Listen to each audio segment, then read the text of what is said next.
Well, good morning, everyone, and welcome to 4 Powerful Days with 4 incredible business mentors. We're kicking off this week with John Laurendi, and he is with Brokers Trust. And I would like to just give you a brief introduction of John. He's a serial entrepreneur. John loves helping business owners and individuals meet their financial objectives. He provides actionable solutions that allow you to make decisions by verifying potential outcomes in advance. Now, John provides risk management service solutions, retirement planning, and tax deferral techniques, and many other specialty solutions to help with your business. Now, John's main focus is to merge innovation with financial solutions and modern risk management techniques. Now, today, John is going to be speaking to us about cyber insurance, and he has 2 additional guest speakers with him today. And so I would like to welcome John, Mickey, and Rich to 4 Powerful Days with 4 incredible business mentors. And gentlemen, the floor is yours. Just to let you know, folks, please, we'll have a Q&A at the end here, about 15 minutes before noon. So, gentlemen, the floor is all yours. Fantastic. Thank you very much, Sherry. I appreciate the introduction. You're welcome. I'm just going to take a moment, share my screen.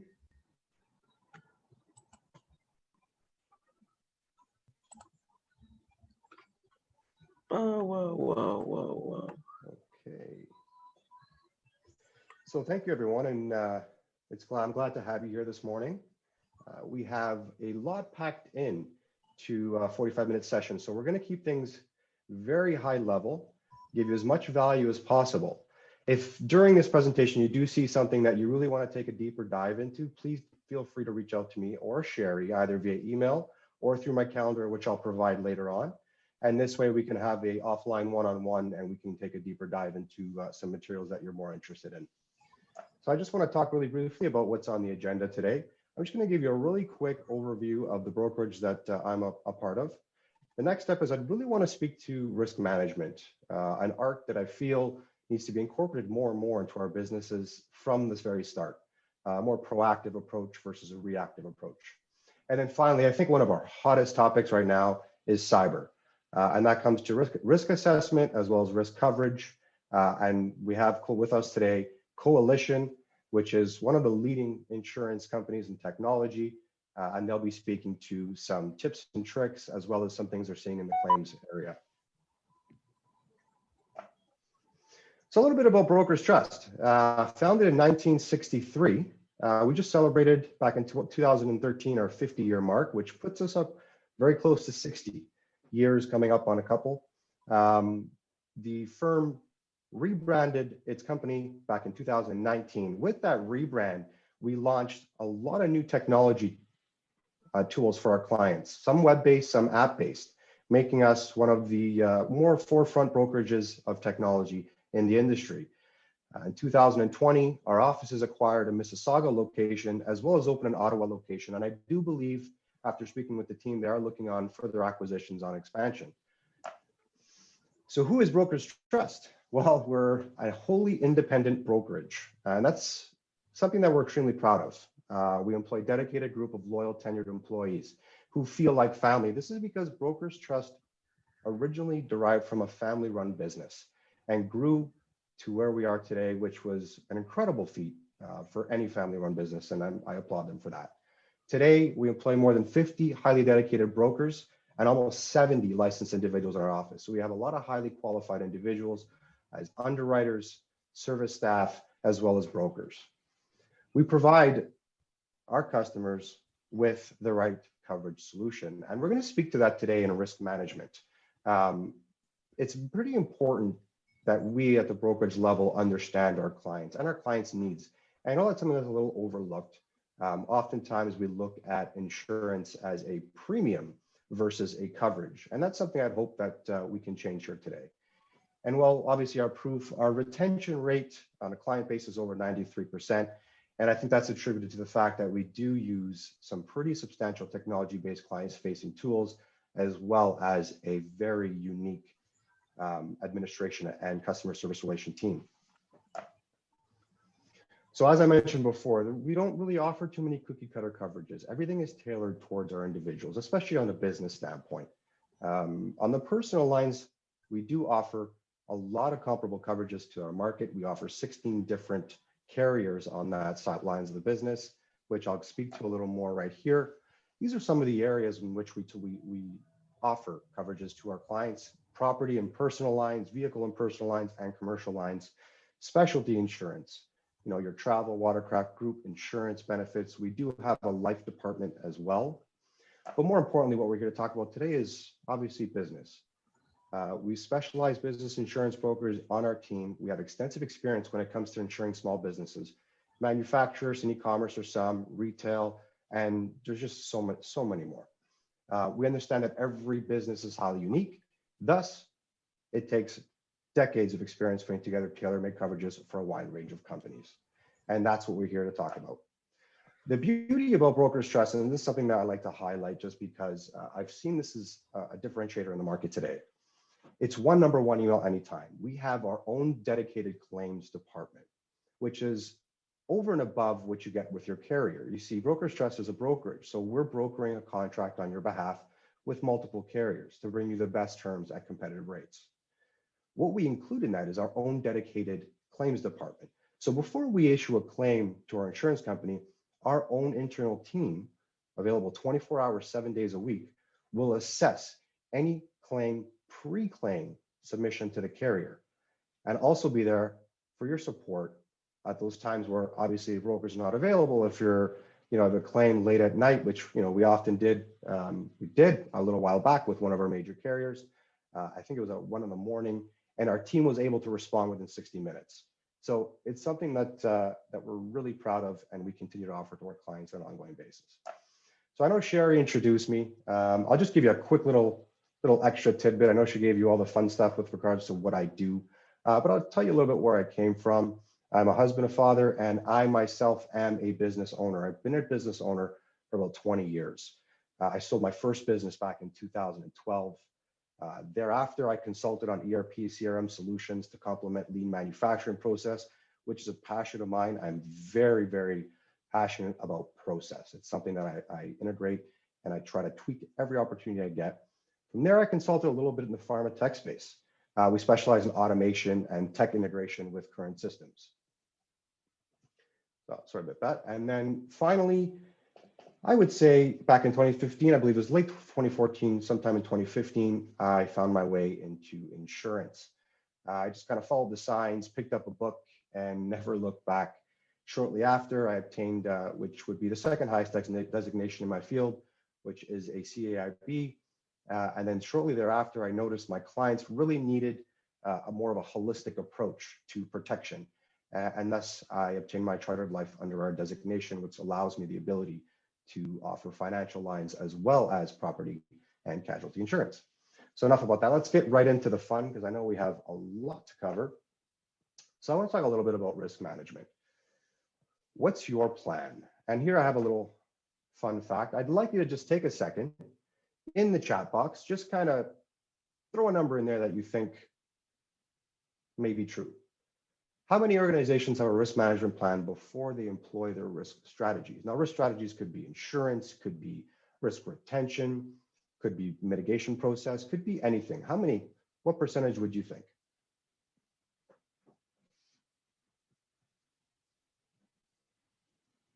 60, okay.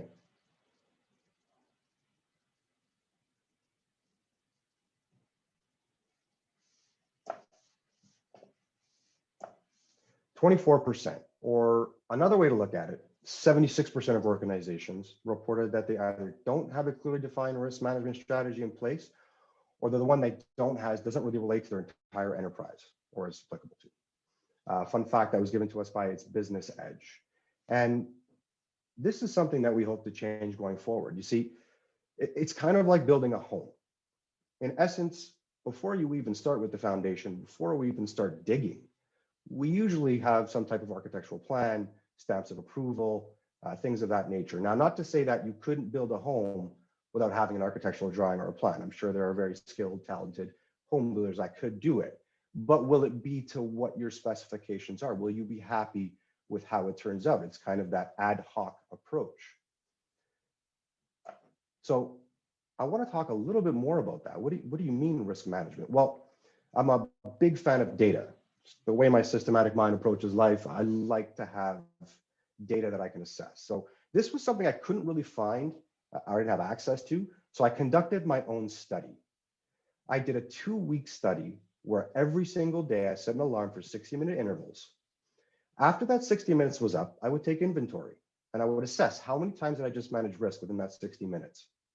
At the end of the day, I'd kind of filter through the data and, leave out the less obvious ones and maybe some of the ones I was a bit too aggressive on. And I came up with a factor of 16. On average, I mitigated risk or managed risk 16 times a day. Now, these risks, they vary from little things like, when I'm driving, setting reminders or alerts, alarm clocks, positioning of tangibles to create efficiency. So here's the beauty.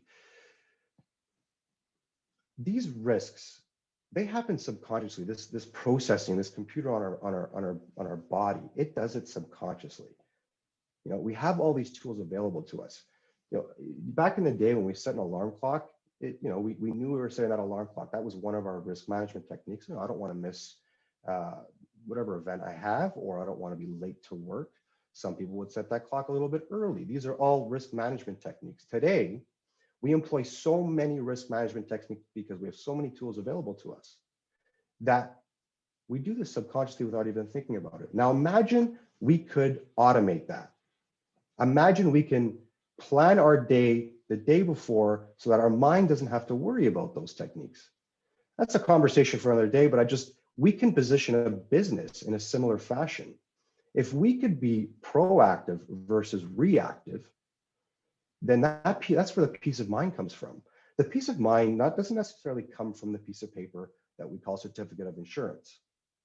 It does add some peace of mind, but true peace of mind comes from knowing what your risks are, knowing that you have a plan should that risk actually become a reality. And that's where we need to focus. So I want to show you what this looks like. Now, this is a very basic risk management or risk assessment process. And this is kind of what you're going to see on a day-to-day with most organizations. Now, I don't want to say anything ill about it. It is something, and something is better than nothing. But I want to show you what this looks like in the real world and how this applies. So obviously, we're going to identify the risks in your business. How does this look? Well, we have a property. We either lease or occupy that property. So we understand that there are risks associated with that. We have operations in our business. We have liability risks that are associated with that. So we identify these risks usually through the quotation process immediately. Then we apply an application for insurance. We review and take a look at the rates. We decide how to move forward. We bind the policy, and maybe we'll have some annual reviews. Now I want to show you why this process needs a little bit more intricacies to it. Here's a real life scenario provided by some of our underwriters. This was a file that was presented by our underwriting department at a conference, not necessarily one that happened within our office. But just for simplicity purposes, I've gone ahead and changed some of the information just to respect their privacy. So ABC manufacturing facility with a property. They have a commercial package which can usually consist of property insurance as well as a general liability coverage. Some of the endorsements they have in their policy, which are pretty standard and common across all boards, your business interruption, your crime, directors and officers, and umbrella. Let's talk a little bit about their loss. ABC manufacturer supplier, not the manufacturer itself, but their supplier suffered a total loss to their manufacturing facility due to a fire. Included in that loss was ABC's component molds and their engineering specs for a part they needed to complete their finished part that they then shipped to their consumer. Well, their supplier required a 4 to 6 month lead time to return to full ops and supply them with those necessary components to complete their orders. Now, obviously, ABC, being prudent in their approach, said, hey, we don't have that timeline. We're going to have to find another supplier. It took them about 3 months. And that's the entire process it took them to find a new supplier, create the new molds, test the new molds, and then actually add it to their finished goods and ship it to their clients. Here's the result in those 3 months. Orders were canceled, obviously due to exceeded wait times. There were a lot of unexpected cost administration pertaining to new supplier partnerships, which were quite substantial, people working overtime. In those 3 months, they had a $1.3 million loss, and we're not including soft costs on that. So naturally, the client proceeded with a claim, thinking, hey, we have business interruption insurance, we're going to submit this. Well, here's the thing. Business interruption insurance is a first party coverage. It will kick in the event of a loss resulting in an insured peril against yourself. Their loss was due to a third party, which was their supplier. This could have been picked up in a discovery meeting with the client if they truly understood the complexity or the full scope of the business. Understanding if they had one supplier they were really relying on for a component, we could have added a contingent business interruption endorsement to the policy. That contingent business interruption reimburses the company for lost profits and other possible transferred risks, such as necessary continued expenses due to an insurable loss suffered by one or more supplier or customers. This is why when I talk to my clients or I talk to any prospects, it's very important that I emphasize this is what a risk management should look like. If not more complex, this is the way we approach all risk. Discovery, one of the most key components. It is impactful towards the plan. It is crucial we understand the business now. We understand where the business is going in the future. This type of planning could aid in the design of a truly protective shield against all forms of risk, now and in future. The next thing we do is identify the risks. From there, we assess the risk, the exposures, we determine if it's pure or speculative, and then we speak to a strategy. Some risks are meant to be retained, some risks transferred to an insurance company. And then at that point, we develop solutions to control or transfer the risk. And then an application for insurance is provided, and then we send that to market. And we allow all the necessary markets to have the opportunity to quote on that business.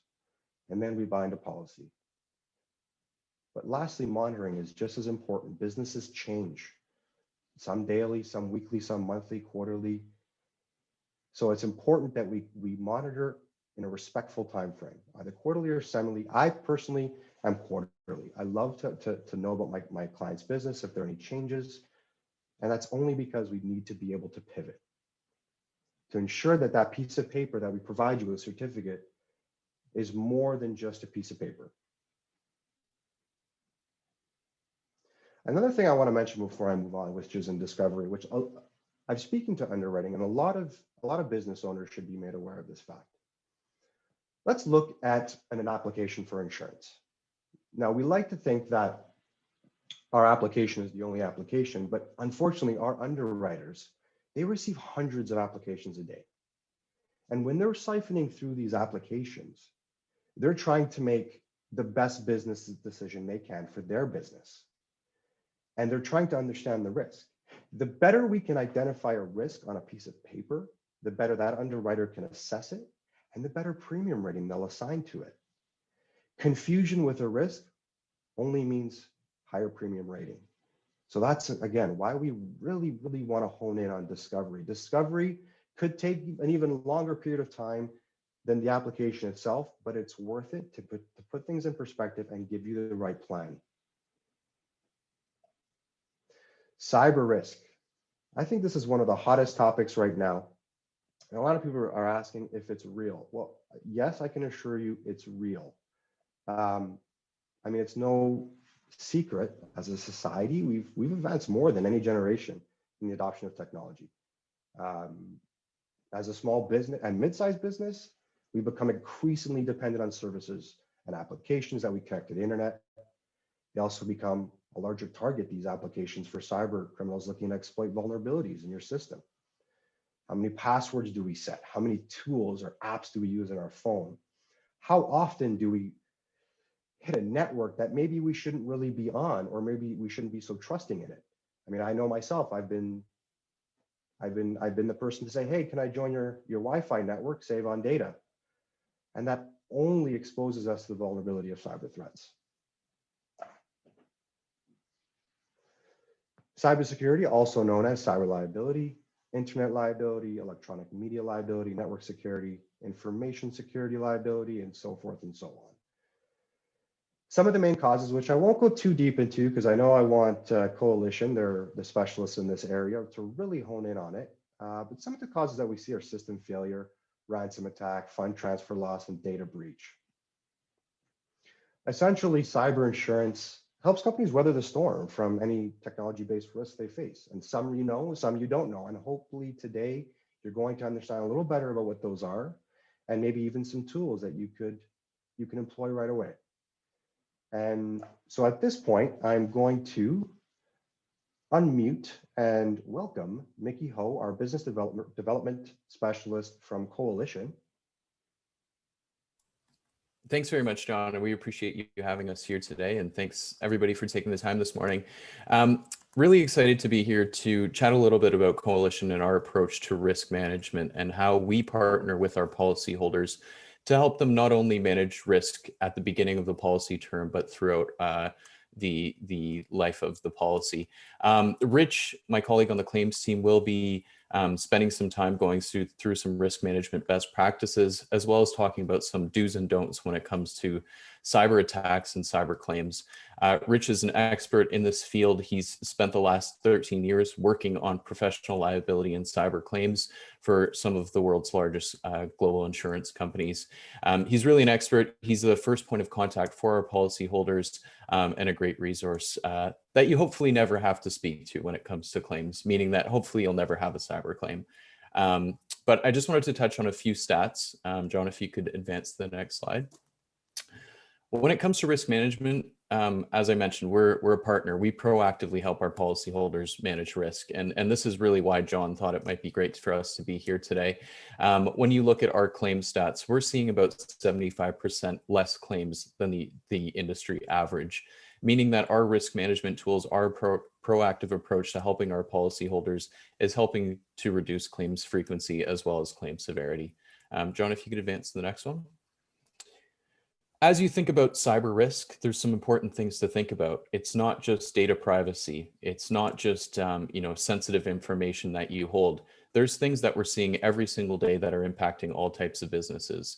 When you think about phishing, employees getting tricked into sending out money or responding to a fake email, remote access, opening your network up to potentially unauthorized access, and then social engineering, that actually accounts for almost 90% of the claims that we're seeing today. So that's just some stats on what the cyber threat landscape looks like. And I'm going to hand it off to Rich to chat a little bit about some of the best practices when it comes to risk management. We do have 10 here. We're just going to highlight a few of the key ones, and we do have a link later on in the presentation where you can download our cybersecurity checklist, really a best practices guide for you to think about as you think about risk. Thanks, Mickey. Really happy to be here today. As Mickey said, I'm Rich Gatz, Claims Counsel at Coalition, attorney by trade, been handling insurance claims since around 2009. Got into privacy and technology subject matter in 2013 because I knew what a Bitcoin was. And in 2013, a lot of people did. So a little bit lucky there, but have been kind of making technology and privacy, which is really what a cyber insurance policy started off as, was more like privacy insurance, not necessarily technology insurance. But as to make sure that we're moving forward for to cover our insureds in both respects, because they do go hand in hand. You guys still hear me okay? Next slide, Mickey. Or whoever's driving, I should say. Thank you. So one of the things that I think is really, really important is that when it comes to cybersecurity and protecting your data, there are very simple steps you can take to keep like 99.99% of the risk off your table. The first one is increasing email security. Everyone, I think, relies upon email, and they kind of just don't really think how fragile that security often is. In fact, we see a lot of insureds who work for very large companies and very small companies, but that deal with a lot of very private information or very large funds transfers, and they have no two-factor authentication, they have no multi-factor authentication, and they've not implemented anything on their email tenant to kind of protect them from the risk of spoofed emails. So, a business email compromise was, the initial access entry point for around 54% of our claims.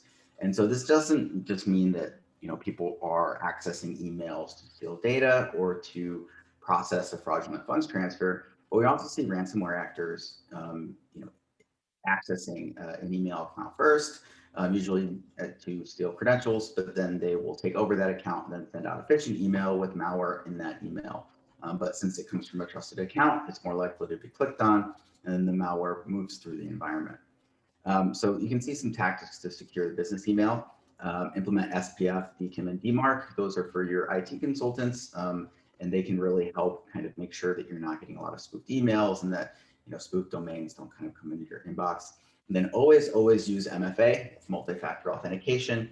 If you're not sure what that is, it essentially is if you're logging in on your computer email account on a new computer network or a new computer, it might send a SMS text message to you or require you to input a PIN from an app on your phone.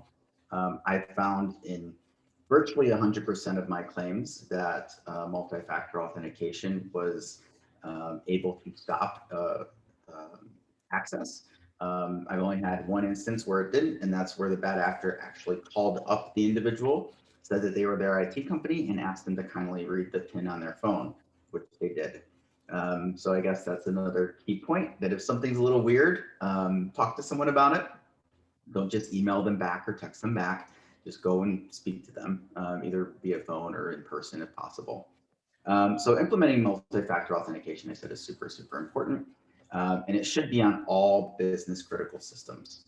And corporate email accounts, internal services, and third-party services. Essentially, if you have personally identifiable information, third-party corporate information, or first-party corporate information that you want to protect, that you don't want out in the world, that you don't want someone to have access to, just having a password is not enough. You need something else, and that something else is multi-factor authentication.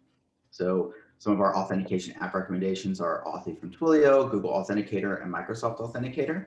And then authentication solutions on kind of an enterprise level is Duo Security and Okta.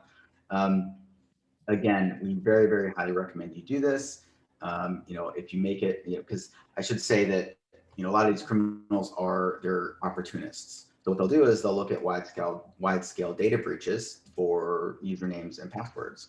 Unfortunately, humans like things simple, so they may reuse a username or password or log into a third-party website with their work email, but then reuse the same password. And now you have access to their Microsoft 365 account, etc. Next slide, please. So this slide, I think, is really important, and it's something that requires a little bit of nuance. And the reason this is important is because post-COVID, and we'll go over this a little bit later in the presentation, we've seen a massive increase in ransomware. And part of this is because, again, these bad actors are, opportunists. So with everyone working from home, a lot of companies did not have the infrastructure to allow that remote work. So they opened up their network to remote working, and this unfortunately put some holes in the walls. So the only way that we know to really stop ransomware is to have backups, because we don't know if there's a 0-day out in the wild, or if someone breaches an email account and then someone else downloads malware. Mistakes are going to happen, and then also these hackers are incredibly good at what they do. I think Russian state actors can compromise a system within 16 minutes, which is literally impossible to defend.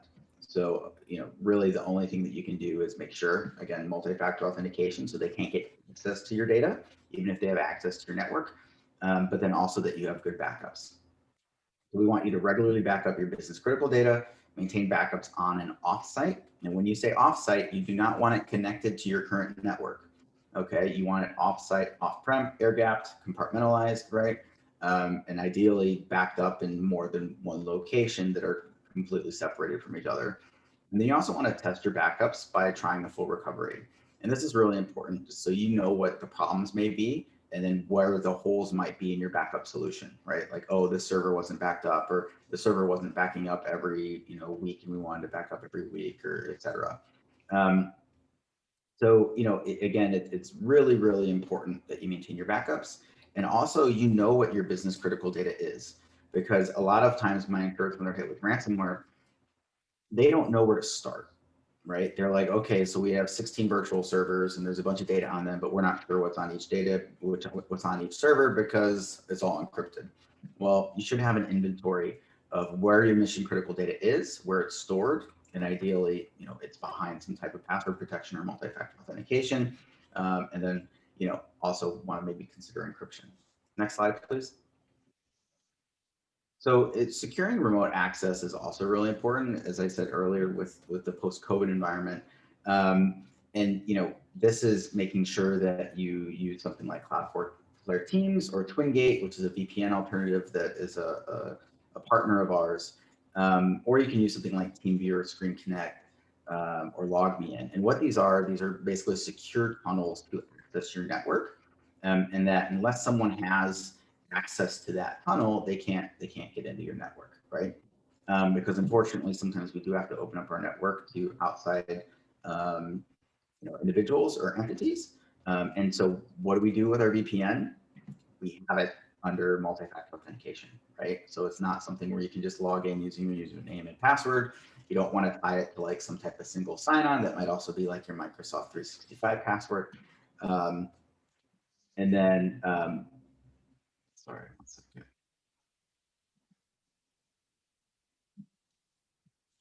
And then, you just want to make sure that you're keeping that separate. Next slide, please. So, and then also updating your software. This is really, really important, as we can see with the recent Microsoft Exchange and hack with the 0-day that really kind of impacted a lot of people with on-premises Exchange servers.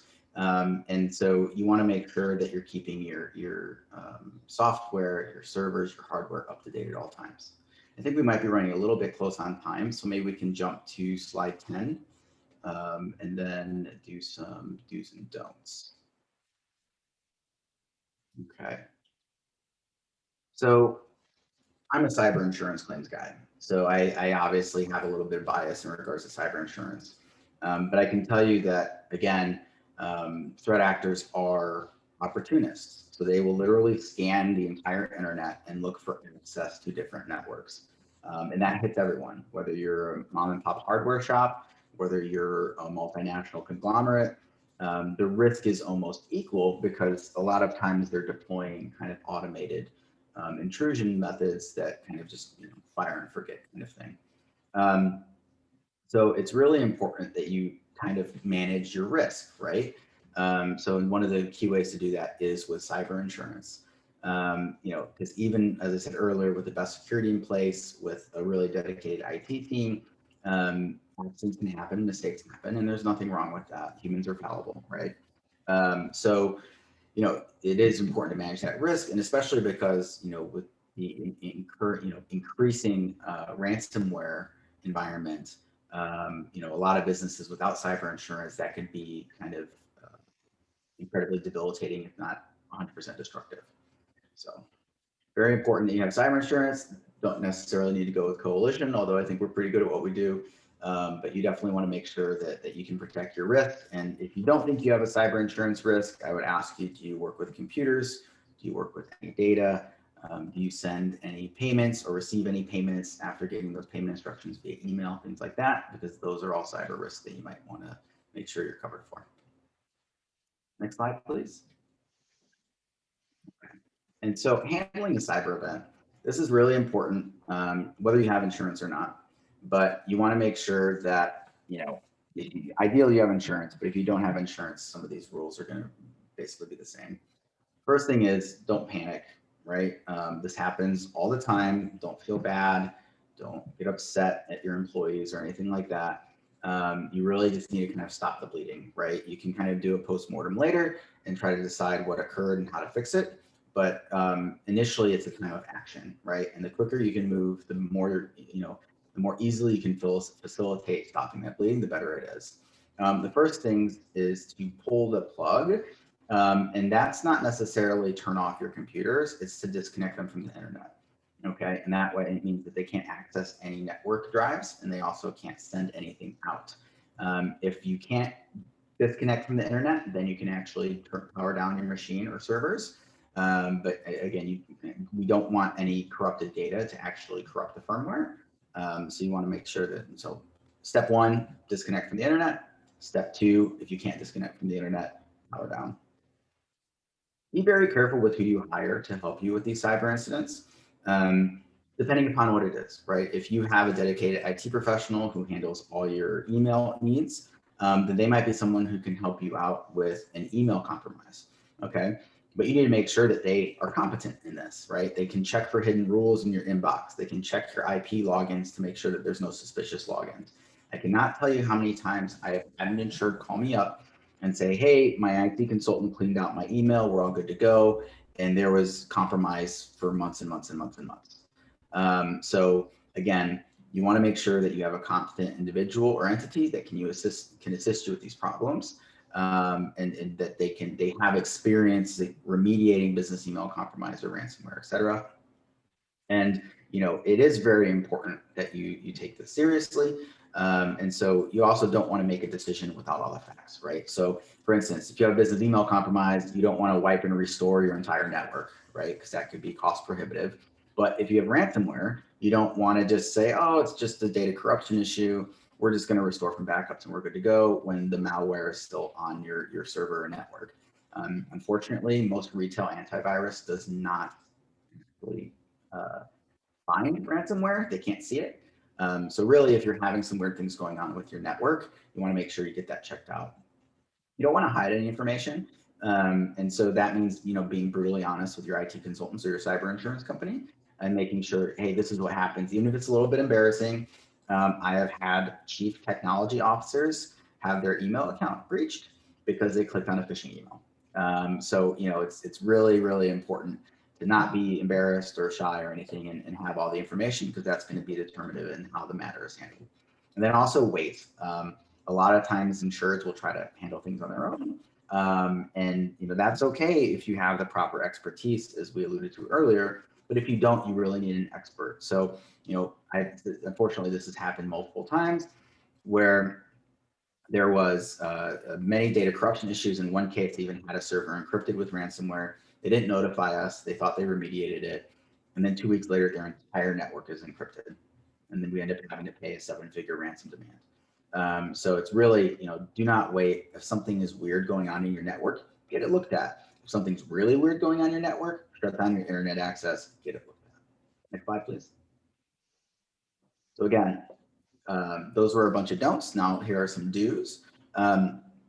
So going back to kind of being prepared and doing like a data inventory or something like that, you also want an incident response plan. And this doesn't have to be, excuse me, this doesn't have to be like super involved and like up to NIST standards or anything like that. You really just kind of need a flow chart of, this is what we're going to do if there's a business email compromise. This is what we're going to do if there's a ransomware. And this is what we're going to do if we don't know what's going on, right? And then, and also part of that is like where your backups are and things like that, right? And so you don't necessarily need to have your chief technology officer or your IT consultant to reach out to insurance, but which should be done in parallel if you do have insurance, right? So I often say, number one is disconnect everything from the internet. 1A is reach out to your carrier or risk management professional to discuss what's going on. And the reason we do that is because we're going to get vendors in place usually same day. At Coalition, we have essentially a 24/7 hotline that is answered by the claims team, as well as a claims email address and even a chat function if you're feeling like you're a millennial and don't want to actually talk to anyone on the phone. So you want to make sure that your cyber insurance carrier has that type of contact form, and that you also can be in touch with your claims team immediately. And that's why it's really important that you have someone that you can leverage, and you can leverage that day and immediately. I've worked with other carriers where we wouldn't get claims usually until like maybe 4 or 8 hours later, and that was not good. So you want to make sure that you can get a hold of someone fairly quickly and they can start responding to the incident as quickly as they can.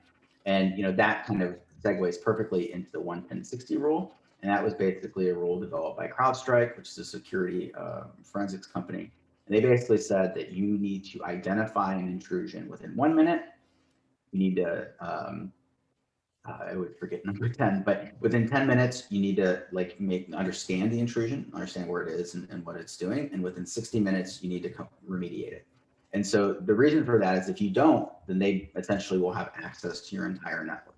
You want the ability to do whatever they want. This is a very tough rule to meet. I think even Fortune 100, Fortune 50 companies with massive IT and IS departments have trouble meeting this, but it also just demonstrates the exigency in which you need to deal with a cyber incident.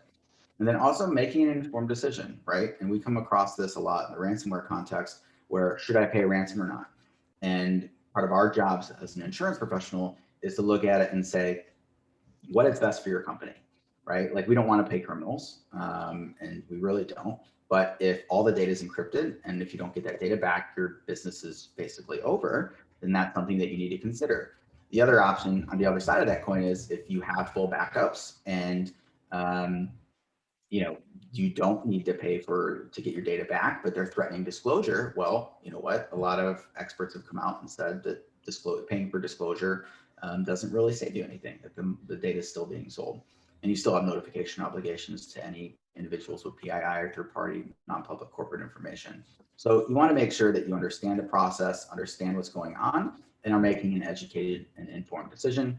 And also trust your experts, right? And that's why I think it's beneficial to have a cyber insurance carrier, a risk management professional like a broker that knows what cyber insurance is and what it is, to make sure that they can help you and that you can trust them.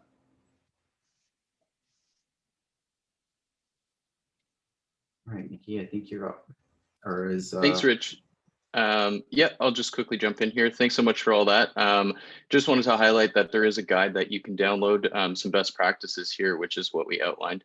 I'll hand it back to John. Thank you. Thanks, Mickey. Thank you, Rich.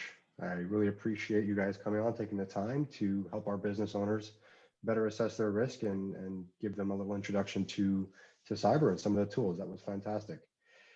Just speaking to a little more about what Rich was alluding to, I want to get into something that Coalition I think has done the best in the industry. They've created a risk assessment platform that is bar none. Previously, looking at risk, no one does it better. No one does it like Coalition. They are a technology-focused insurance company. As such, they're able to provide reports with very valuable data, and we provide that to you at no charge. It's a quick 5 to 10 minute application that we complete, and we evaluate your business from the perspective of a hacker. The proprietary scanning technology looks across the internet for any open ports, any security flaws, exposed data, passwords, any vulnerabilities that a hacker might exploit. We'll then provide you with practical, actionable list of recommendations, some of which you've seen here, but more tailored towards the assessment itself to improve your security. We'll reduce your risk, essentially. And also, we'll provide you with some learning, a learning center which gives you tools to understand your risk a little better, understand cyber a little more, how to keep your business safe. Further to that, Coalition also offers in-house security. Their incident response team is available to help. So if you are a Coalition client, these services are provided at no additional cost. So this value here is provided absolutely free. And what I really wanted to do is just kind of give you a little example of what you can expect to see. It's such a small scale. I know we're running out of time, so I'll be very quick. You got lots of time, John. Here's, okay, I thought, okay, good. I thought we were on until 45, so that's great to know.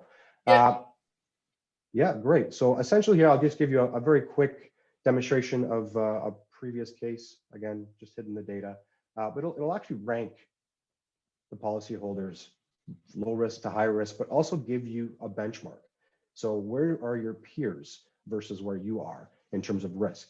Are you managing your risk well? Maybe not so well. Do we have room for improvement? Additionally, it'll provide you with the vulnerabilities by the critical risks. So critical, high, medium, and low. And also give you detected assets, domains, IPs, application services, and hosting where you're actually on the internet. And then this is, I think, is a very valuable piece here. It tells you the likelihood compared to an average insured that you would experience a claim. And it also tells you, hey, what are my peer organizations in a similar industry? What are they insuring amounts?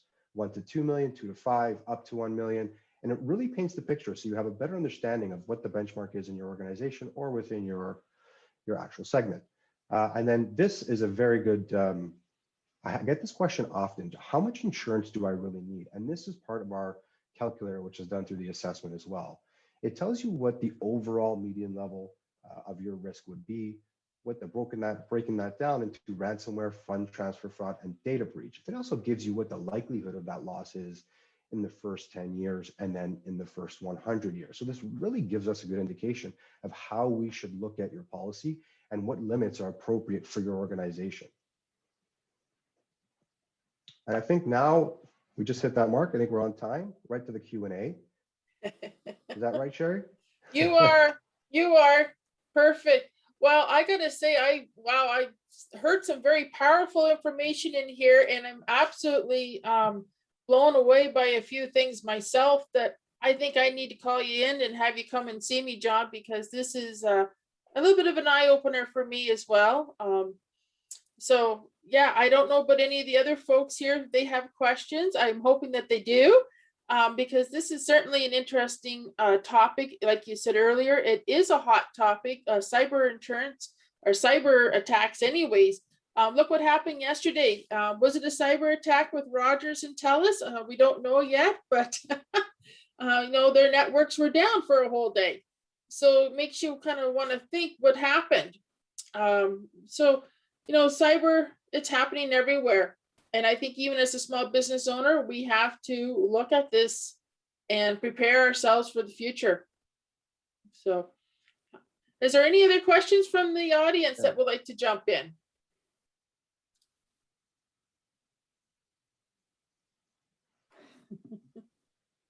I think they're all going to be shy today. That's okay. Well, look, the beauty about cyber, and I think this cyber insurance alone could easily take up an hour presentation. There's a lot of information, a lot of complexity that can be simplified in a presentation. I think the next one that we do may be just tailored towards cyber to give our viewers a little more detail into that segment. But in any case, you can contact me via email or even just book a quick chat via Zoom or phone call. I'd be happy to answer any questions about any of this. Perfect. I see that we had a comment come in from Penny that's from Ottawa, and she has said that there's lots of information here and a lot to consider. So I have to agree with her there for sure. There is a lot to consider. We did pack a lot into 45 minutes. And like I mentioned earlier, I'm easily accessible. I could also provide a lot of this information that you've seen here is available in PDF format. So if you wanted to kind of sit down, have a glass of wine, soak in the information on your own time, I can certainly send it to you in a secure email. That would be great, John. And if you could send it to me, that would be great. I could put it on the website in our vault where everybody can go in and access the information and download it for their at their leisure. So perfect. Excellent. Fantastic. Yeah. Well, if there's no other questions, I want to say thank you very much for joining us. And I'm just going to switch your screen off, John. No problem. So there we go. I'm glad you're able to join us, everyone. And thank you, John, Mickey, and Rich for joining John as well. Oh, very informative. And tomorrow, our guest speaker is going to be Joel Mandelbaum. And Joel has a #1 bestseller, and he has written a book called Winning Online.